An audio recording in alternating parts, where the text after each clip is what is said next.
怎么着啊？啥啊？现在都几点了？你到底来不来了？带来了。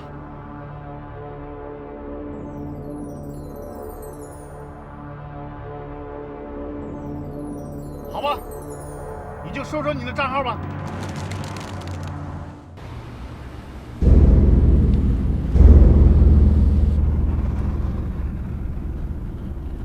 姐，咱还去哪儿啊？你说他能去哪儿呢？到底是怎么回事啊？他今天早上出去散步，就再也没回来。那他是不是跟你赌气走的呀？哎呀，没有。咱们报案吧。怎么报？他一个大活人，又是知识分子，神志清醒的，他还能走丢了？那万一有什么意外呢？咱报个失踪案吧。你说我怎么就这么倒霉呢？你还说，还不都怪你，天天嘟嘟囔囔的，老让他给你挣钱，你把他吵烦了，他这会儿啊，找个地方躲清静呢。你也烦我是不是？哎呀，这事儿真是弄的是。所长，哎，您找我？童教授还是没有找到，他爱人呢已经向当地派出所报失踪了，事关重大，你马上联系一下，看能不能够发布寻人启事。我呢赶紧向市领导汇报。好吧。喂，哦，是白老师啊，童教授有什么消息吗？什么？童教授怎么了？快走，去童教授家，他被人绑架了。绑匪在电话里怎么说？电话里说要500万才能够放人。500万？这个童教授具体做什么工作的？童教授是糖尿病中药开发的著名学者，他带领科研小组研制的糖叔1号配方啊，是目前国际上治疗糖尿病的尖端技术。现在要求购买专利的单位有10几家，但是和我们的要求差距太大。你们的要求是什么？专利转让3000万。了解配方具体情况的人都有谁？除了童教授就是我，还有童教授的助手周晓彤。配方现在保存在什么地方？童教授把配方保存在实验室的专用电脑里，密码只有我和童教授知道。喂，你好，新队值班刑警唐辉。明白。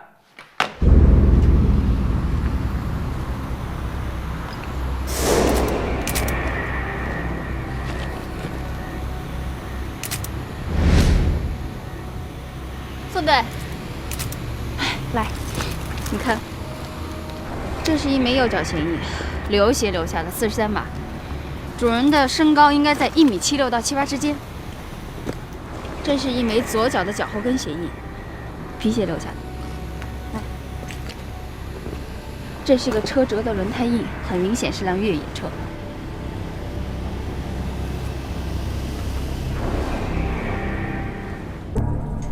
死者年龄大约在24至30岁之间，身高1.67米，被扼颈窒息致死，身上多处软组织被损伤，内衣被撕裂，有激烈厮打的痕迹，可能遭到过性侵犯，但是在体内没有发现精液。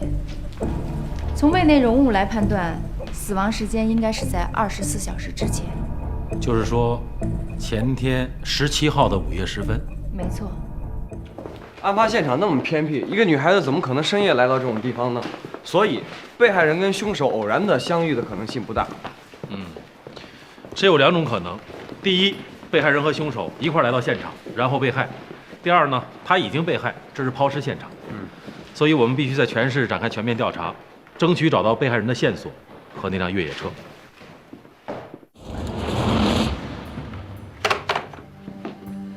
白老师，最近童教授有什么异常吗？他情绪挺正常的，平日他怎么上班？都是坐公交车。单位是有车可以接送的，我们多次安排过，可童教授呢就是不同意，他不愿意给单位增加负担。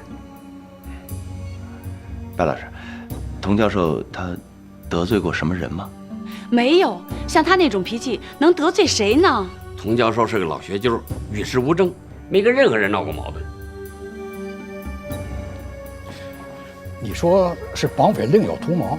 我感觉他们是冲着配方来的，因为童教授家绝对拿不出500万的赎金。既然这样，那要及早想好各种应对办法。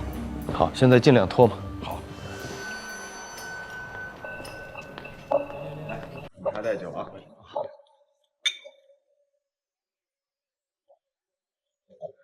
刚才你说的是真的吗？我啥时候骗过你们？这2天赵局郑刚可真是大发，天天都下广子。我还看到郑刚啊开了一辆切诺基在大街上过。切诺基，你没看错吧？没错，切诺基我还不认识。那天是什么时间？17号，我的女朋友啊给我过的生日。服务员，来瓶啤酒。超支了啊！你自己付。哎，这，服务员，不要了，不要了。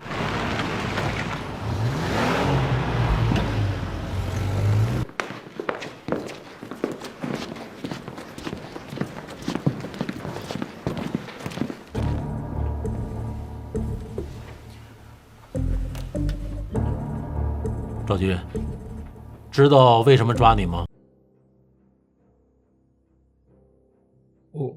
我真的不知道你们为什么抓我。17号那天你在干什么？怎么着？用提醒你吗？17号是不是土城派出所抓我那件事情啊？啊，是啊。说实话啊。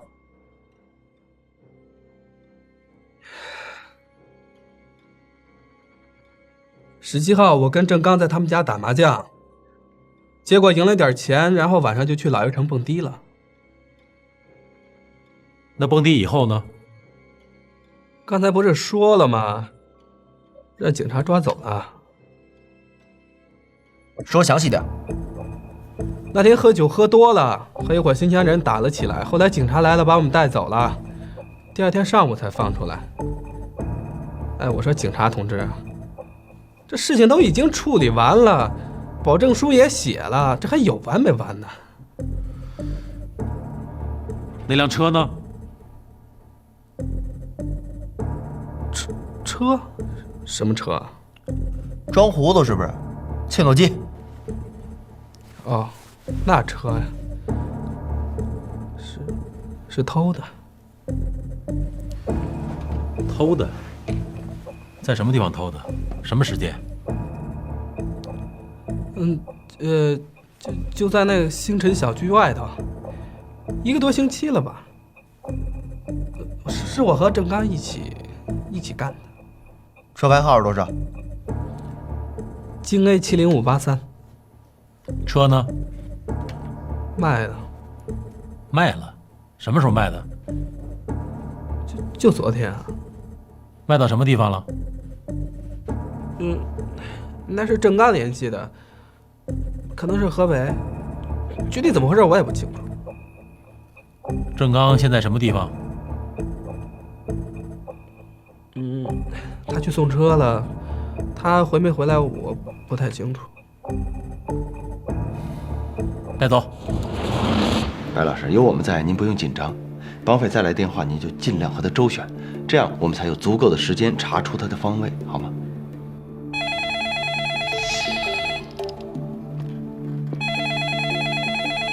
小光，别紧张，尽量拖。喂，钱准备好了吗？我正在准备呢，可是你们得宽限我点时间呀。我说了，这不可能。可是这么短时间，我到哪儿去筹集这么多钱呢？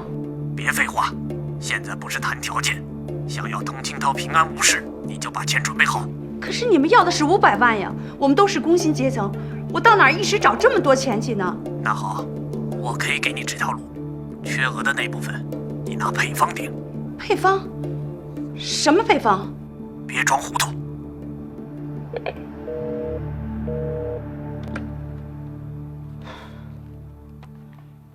对方的大致方位在城东南湖州地界。分析背景，声音好像是在车上，而且对方显然已经伪装了自己的声音。王所长，现在也没有别的办法了。绑匪一下子要500万，我们家小强东拼西凑的，只弄到了50万。王所长，我求您了，把那配方给他们吧，把老童救出来。你放心吧，白老师，他们一定能够成功的解救童教授的。哎，姐，咱们既然已经报了案，就应该相信人家。绑匪是冲着唐书1号来的，他在没有得到配方之前是不会伤害童教授的。当然，我们会想尽一切办法保证童教授的安全。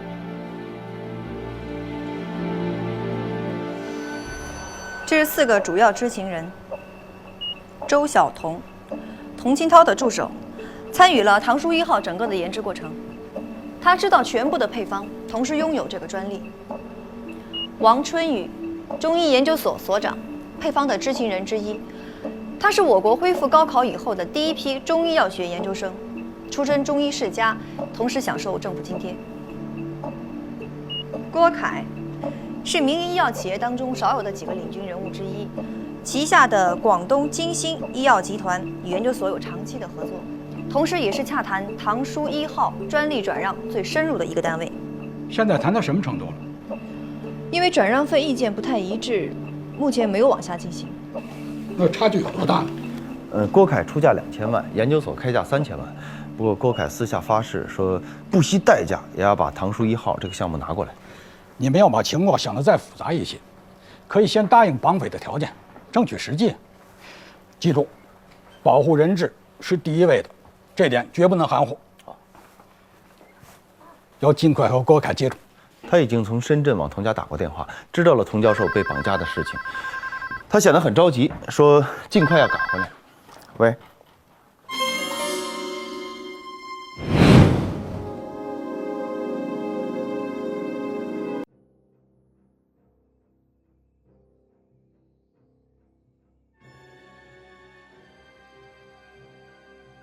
我听到门铃响，出去一看，门口没有人，就发现地上这个盒子，没想到里边装的是我姐夫的手指头，还有这封血书。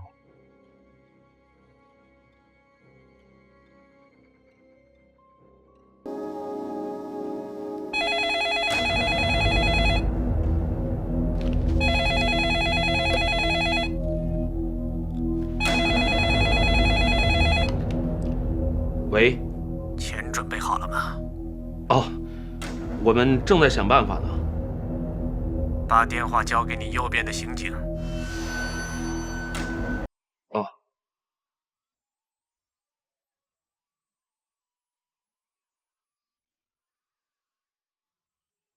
你要说什么？我警告你，你们的一切行动全在我们掌握之中。如果你们想要童清涛平安无事，就立刻从童家撤走，让他们交出配方。再耍手段，我绝不客气。时间太短，无法确定方位。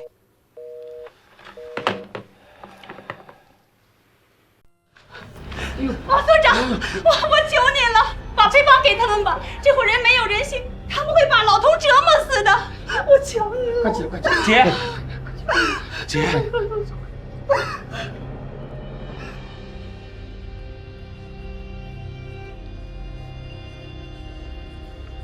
绑匪怎么知道报了警？是啊，是哪个环节出问题了呢？把刚才录音再放出来。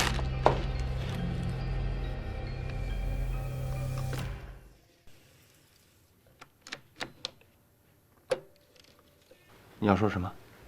我警告你，你们的一切行动全在我们掌握之中。如果你们想要童清涛平安无事，就立刻从童家撤走。让林欢带着监视设备过来。是。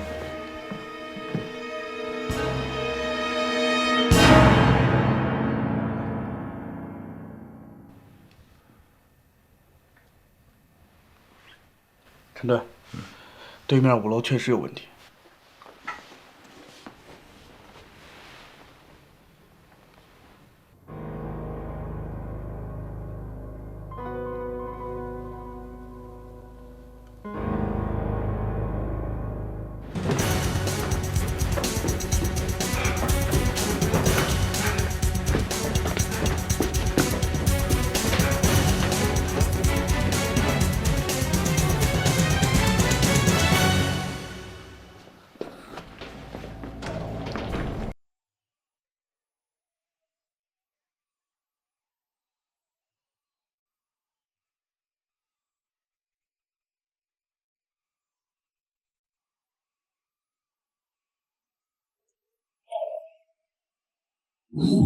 对面那房子就是郭凯住的，就是和童教授他们谈配方转让的那个郭凯啊，就是他。这郭凯啊，为了和我姐夫谈生意，他嫌住在酒店里不太方便，想就近租房，于是就租了对面这套房子，在这住了2个多月了。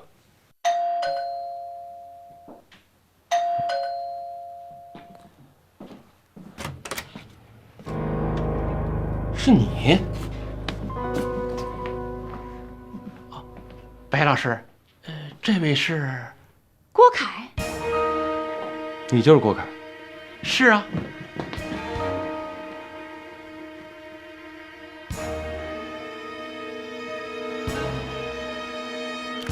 这是我的机票，我刚从深圳回来，进家没有5分钟的时间，我怎么能有作案的时间呢？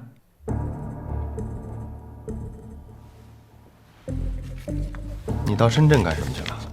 不就是为了唐书1号吗？去找共同开发的合作单位。看来你已经为了得到这个专利开始做准备了。是啊，我是不会看走眼的。有了这个配方专利，就等于有了印钞机呀。我和深圳丽联公司已经签订了合作协议，就等着回研究所谈转让价格。陈队，你觉得怎么样？这事和郭凯没什么关系。如果真是他干的，他完全可以等事态平息之后再回来，更没有必要把观察哨设在自己住的房子里。如果嫌犯都这么愚蠢，咱们这个职业就没有存在的必要了。哎，现在我们干嘛呢？一刻都不能停，上童家。按您的意思，那就是说罪犯要把罪名嫁祸给郭凯，然后转移我们的视线。我已经安排韩丽去做背景调查了。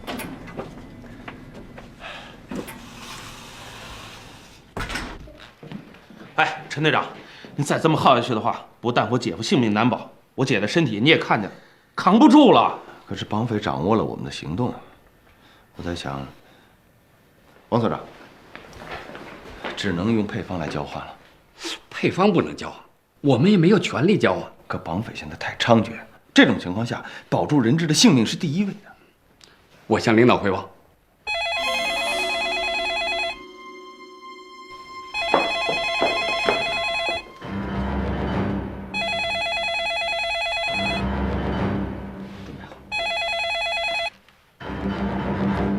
喂，你们太缺乏诚意了，我给你们一点请示汇报的时间，晚上12点整拿不到配方，我们就不得不开杀戒。哎，别急别急，你听我说啊，你知道这个配方非同一般呀，它可不是一般级别的领导能够决定的。我不听废话，所有警察马上撤出童家，否则童教授只有一死。哎，大姐，哎，白老师。别动！是他吗？是，他就是郑刚。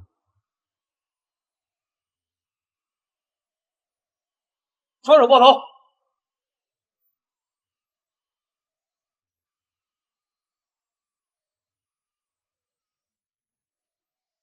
走。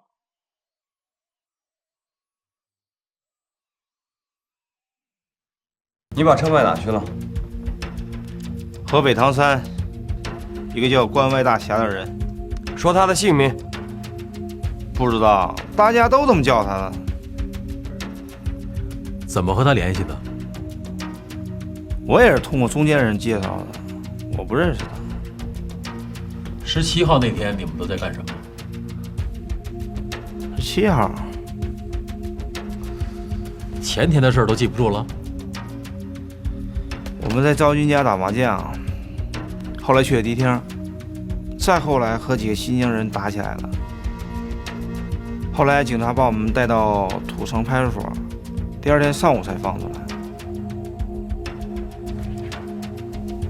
这个人你认识吗？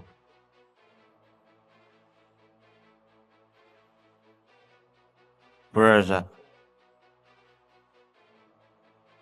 去脚印。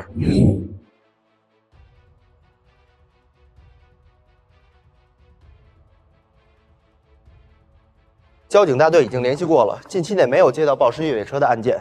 赵军说的那个车牌是辆切诺基，车主是外企公司的职员。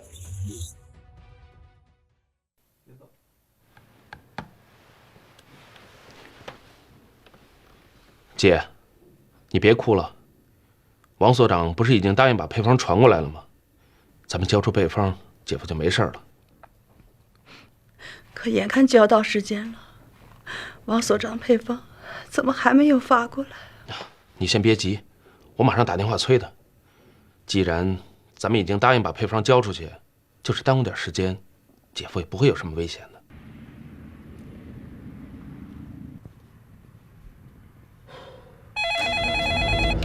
喂，我给你们宽限的时间马上就到了，配方准备好了吗？你不要憋得太急了，我们已经答应给你配方了。配方是真的吗？对，绝对是真的，但是破译密码还需要时间。我答应给你配方，但你要保证童清涛的生命安全。我说了，一手交钱，一手交人，绝对没问题。那你说交换地点？等我电话。他们好像答应了延缓时间，但还是没讲出交换地点。你那儿怎么样？一切顺利。你好，王所长，请把那个配方发过去。对，问题是现在，你们怎样应对当前的局面？一边对童家进行监控，一边布置警力，随时赶赴绑架现场。好，就这样。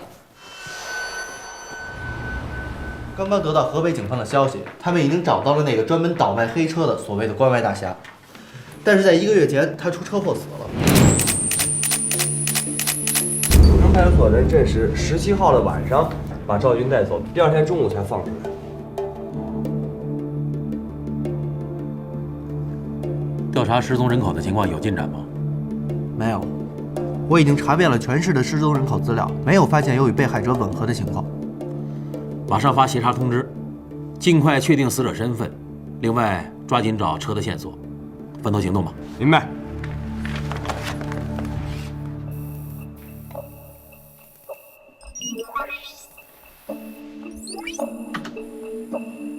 你看，这是赵军的足迹分析，足迹的形状、大小、着力点都与现场那个右脚的鞋印有吻合之处，那个左脚后脚跟的鞋印也与郑刚的有相似之处。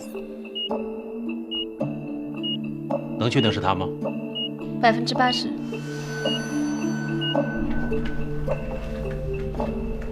所有证据都摆到这儿了，足迹鉴定也证实，遗留在案发现场的那些脚印儿确实是他们俩的。可为什么总是和你确定的作案时间对不上呢？我已经做了3遍了。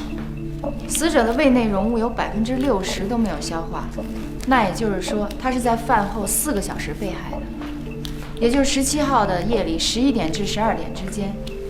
即使是推后提前，也不可能超过2个小时。这里边是不是什么地方出了差错啊？那就需要进一步确定被害人的准确被害时间。这样，我再做一遍。我已经查过了，郭凯的确是搭乘那趟航班回来的，而且深圳警方也证实，案发时郭凯正在深圳和丽联公司商谈购买配方的合作事宜，所以他没有作案时间。绑架不同于其他案件，郭凯不在，他不在，他还可以雇佣其他人吧？所以我觉得郭凯的嫌疑还是不能被排除。白老师的弟弟白小强的情况呢？白小强曾经是化工厂的一名推销员，后来辞职下海，自己开起了一家小型的化工厂，但是经营不善，负债150多万，工厂几乎破产。目前已经有2家企业向法院提出了起诉，而郭凯就是由白小强牵线和研究所谈转让的。对呀，我们一开始就把白小强给疏漏了，这个问题很可能就出在他的身上。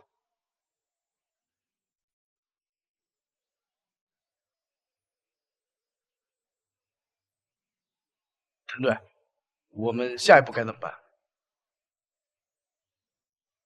下一步怎么办？你刚才不都说了吗？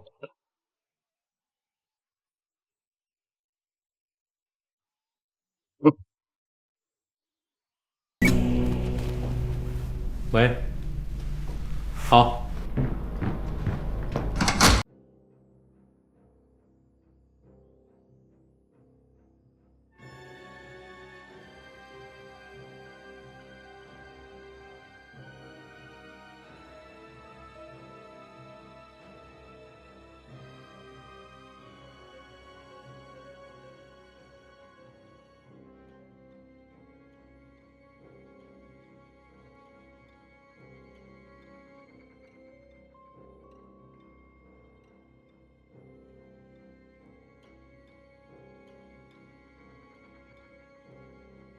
是这辆车吗？是。车门无任何撬压痕迹，肯定不是被盗的。我已经让谭辉去查找车主的线索。宋队，结果出来了。什么结果？车内的毛发和被害人的毛发 DNA 检测结果是一致的。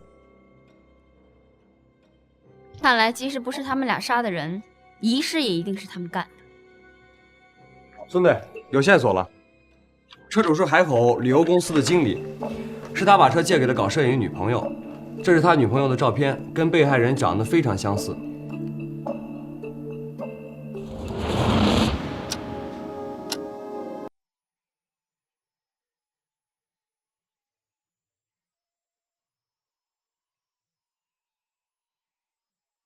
记住，按陈队长说的话，一定知道你姐夫还活着，才能给他们配方。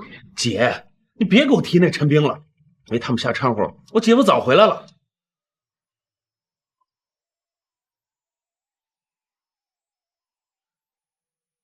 喂，你把电脑打开，我已经把配方给你发送过去了。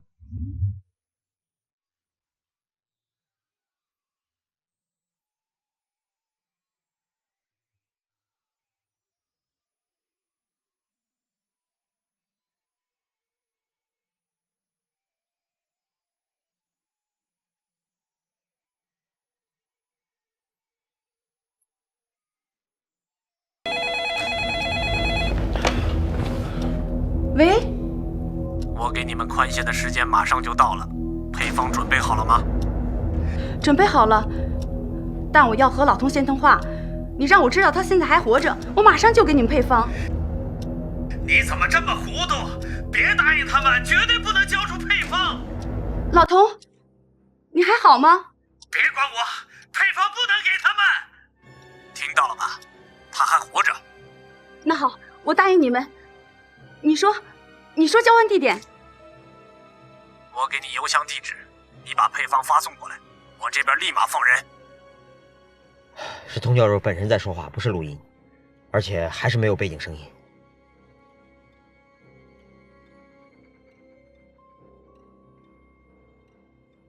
来，你再看看。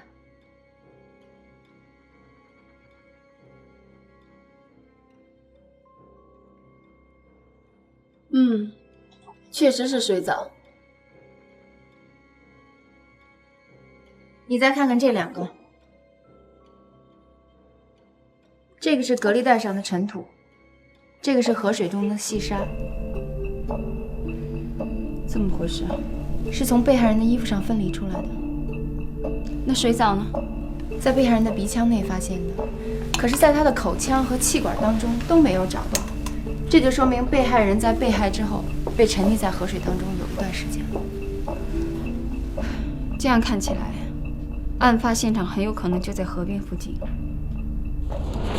什么意思？童教授在绑匪手里边生死未卜，我怎么能把假配方给他们？这不是把童教授往死路上送吗？算了，你别着急，是我错了还不行吗？这2天都让绑匪给搅得晕头转向的。那我现在就把配方给发过去。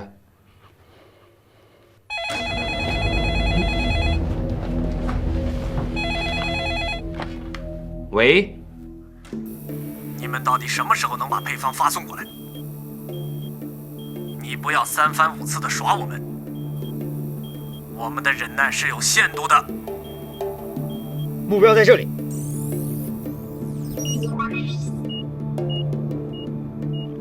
通知林焕。是。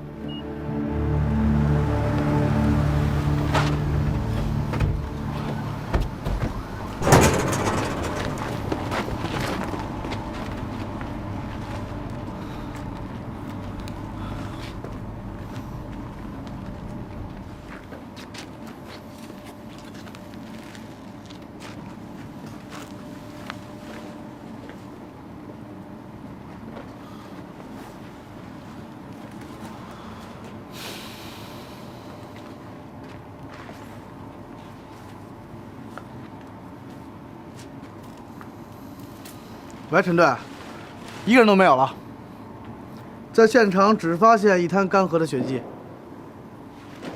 好的。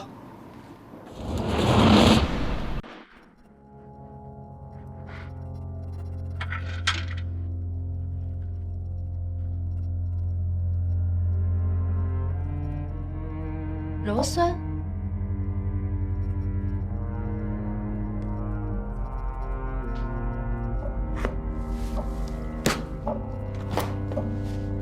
李景来，我觉得这个案子越想还是有问题。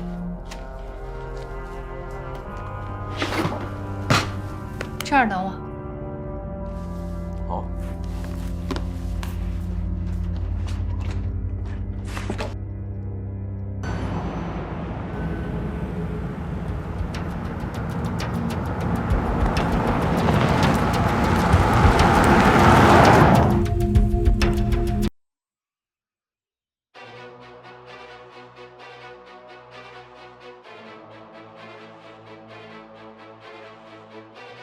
再往前15里还有一个。好。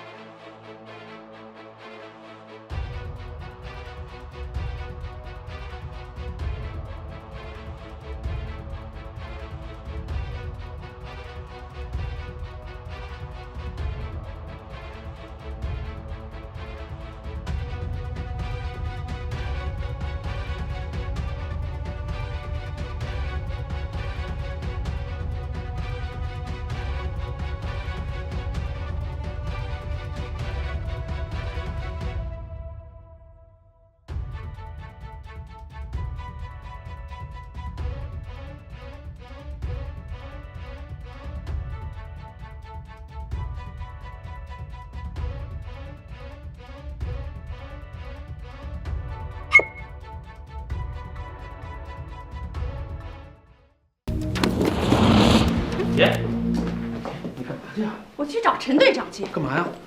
说好一手交配方，一手交人的，现在配方交了，却一点消息都没有。哎，姐，你放心啊，他们俩会来电话的。你怎么知道？我给他们发的配方里加了密码，他们打不开的。你说什么？姐，你听我的没错，咱们就踏踏实实在家等电话。他们要想得到密码，就必须得放了我姐夫。我这不也是为了我姐夫的安全多留了这么一手吗？我担心你会把事情弄糟的。放心吧。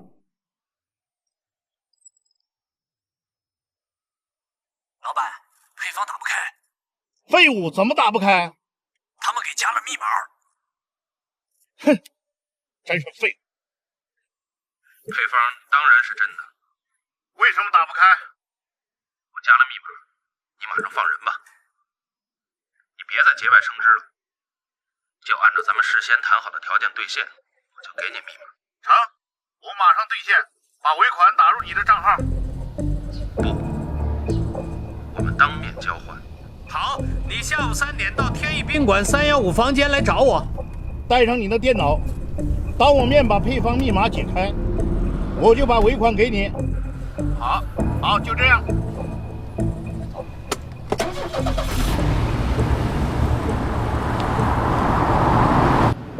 行动小组，目标在长海大道，你们要在新安街和淮海路之间对它形成夹击，然后在长海大道东口实施抓捕。明白。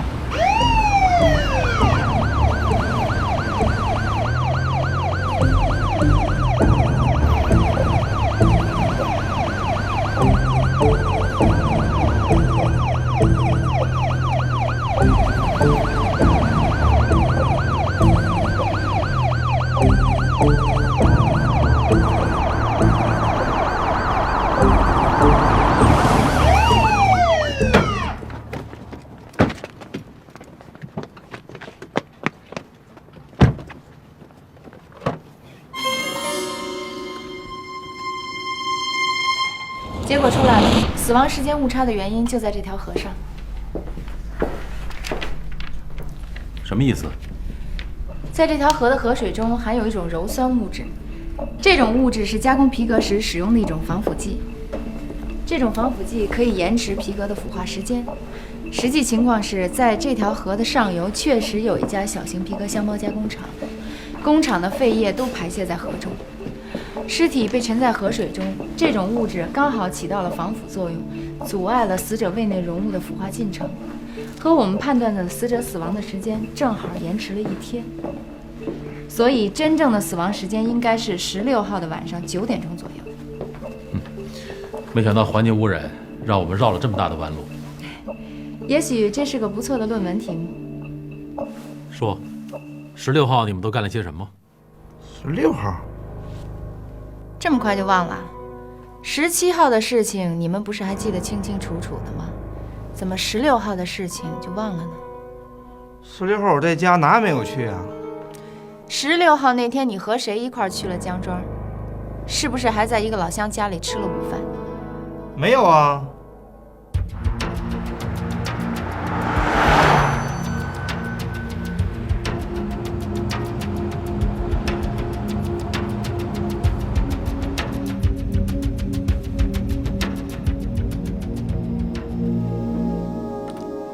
我们帮他把车从坑里推出来，他非常感谢我们，约我们一起去山里玩。下山的时候，天黑了。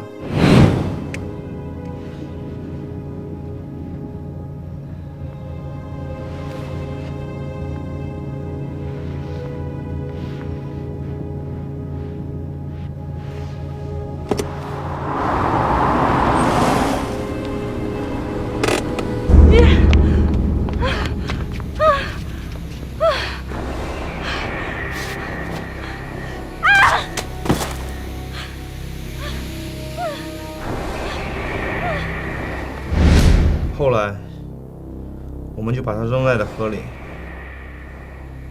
那你们是怎么把死者移尸到废弃工地的？赵军想起那姑娘戴的首饰和手包，还有手表和照相机，一定挺值钱。我们就开车回去，把她又搬回车上。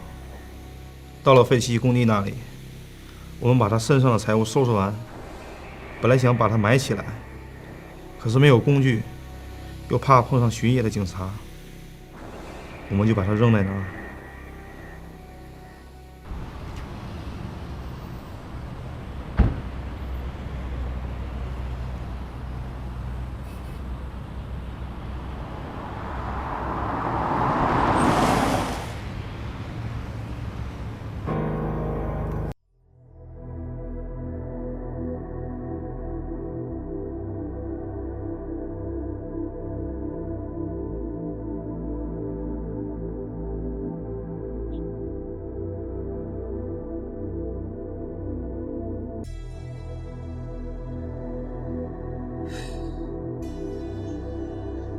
我姐夫他人呢？我把他安排在另外一个地方。等事情办好之后，你就可以带他走。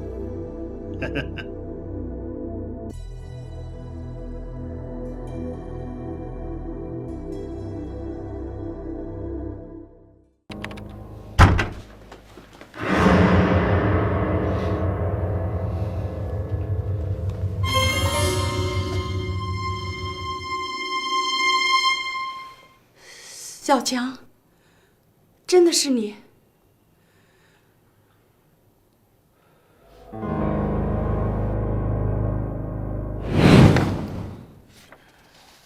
潘老板答应给你多少钱啊？500万。砍掉童教授的手指，是你的主意？那是我和姓潘的商量好的，目的是要给你们施加压力。可他是你姐夫啊！我也是没办法了，我的工厂马上就要倒闭了。这要账的人天天追着我屁股后边，法院也该强制执行了。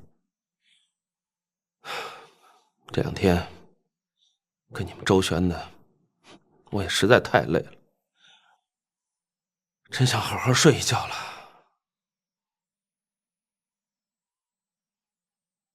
那你就到监狱里好好去睡吧。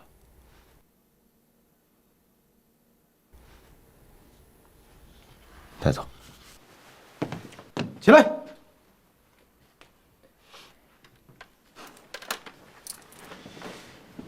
只差一步，我就能得到那配方了。我忘了告诉你，让你给他们发过去的那个配方，是我们自己编的，是假的。走。